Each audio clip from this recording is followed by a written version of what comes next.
कि जब पुलवामा का किस्सा हुआ था तो इंटरनेशनल कम्युनिटी ने उनको सपोर्ट किया था, कहा था India retains the right to retaliate, और हमने चैलेंज किया उसको। हमने कभी उन मुल्कों को पूछा ही नहीं कि जी आपको क्या सबूत दिखाया गया था जिसकी बुनियाद पे आपने कहा। इस वक्त जो इंडिया में हो रहा है और जिस तरह इंडिया जिस वक्त बात हो रही है हमारी लीडरशिप की तरफ से कहा जा रहा है, जब प्राइम मिनिस्टर साहब ने गुज़िश्ता रोज़ ISI के हेडक्वार्टर्स का भी दौरा किया, ISPR की तरफ से कहा जा रहा है कि फॉल्स फ्लैग ऑपरेशन जो है वो इंडिया कर सकता है।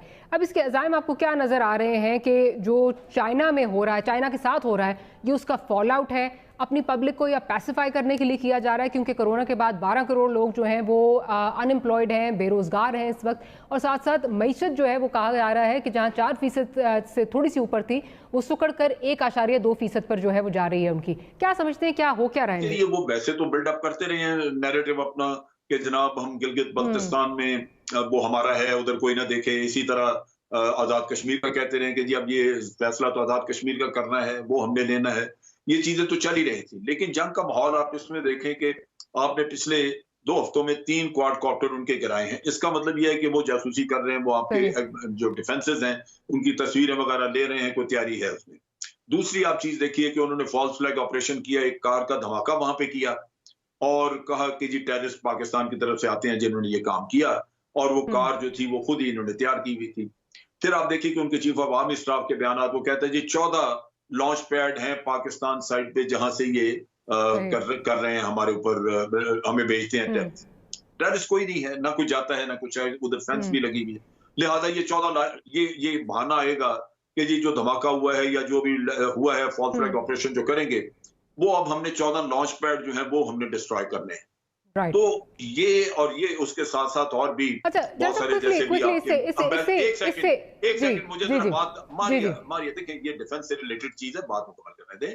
देखें जो अभी एम्बेसी से उन्होंने किया, 2 स्टाफर निकाले, ये वॉर हिस्टीरिया जो बिल्डअप कर रहे हैं। फिर आपके वहां पे जो आपका हाई कमिश्नर एक्टिंग उसको हैरेस कर रहे हैं। ये वो सारा एक जंग का माहौल पैदा कर रहे हैं, और इसमें क्यों ना करें वो फॉल्स फ्लैग ऑपरेशन, इस वजह से कि जब पुलवामा का नतीजा ये कि आज उसके पास एक न्यू नॉर्मल है, एक इंटरनेशनल आप कह लीजिए कि एक लीगैलिटी मौजूद है, तो वो ये काम करेगा। हम सिर्फ घर में बैठे ये कहते रहेंगे कि जी फॉल्स फ्लैग ऑपरेशन नहीं, ये आपने जिन मुल्कों ने उसको लेजिटिमेसी मुहैया की थी उनको पूछना चाहिए था कि जनाब हमें तो ये सबूत दिया इन्होंने। ठीक है, आ रही हूँ कि चाइना ने वो तमाम एरिया सिक्योर कर लिए हैं जो that lead up to Daulat Beg Oldi road और फिर इवेंचुअली कराकोरम एक्सप्रेसवे जो है उस तक आते हैं। इसकी स्ट्रेटेजिक इंपॉर्टेंस पाकिस्तान के लिए क्या है, जरा क्विकली इसका बता दीजिए फिर रजा साहब। ये है कि ये जो दौलत बेग ओल्डी है ये कंटोनमेंट है ब्रिगेड साइज की, और यही एक इस एरिया में ऑपरेशन के लिए एक बेस बन सकता था। इसको सप्लाई के लिए वो पीछे से रोड लेके आ रहे थे जो चाइना ने रुकवा दी। अगर ये बेस बनता है तो यहाँ से हमारा कराकोरम पास जो है वो तकरीबन 8 किलोमीटर के फासले पे है, और अगर ये यहाँ से कोशिश करें तो वहां पे ये इंटरडिक्शन वगैरह कर सकते हैं, जिसको रोकने के लिए हमें एक्शन करना। नेचुरली हम तैयार हैं उसके लिए, कोई इतना मसला नहीं है, लेकिन ये पॉसिबिलिटी मौजूद थी। चाइना जैसे आया है गोलान वैली में, गोलान रिवर वैली में, तो उन्होंने एक सिक्योरिटी पेरीमीटर दे दिया है सारी चीज को।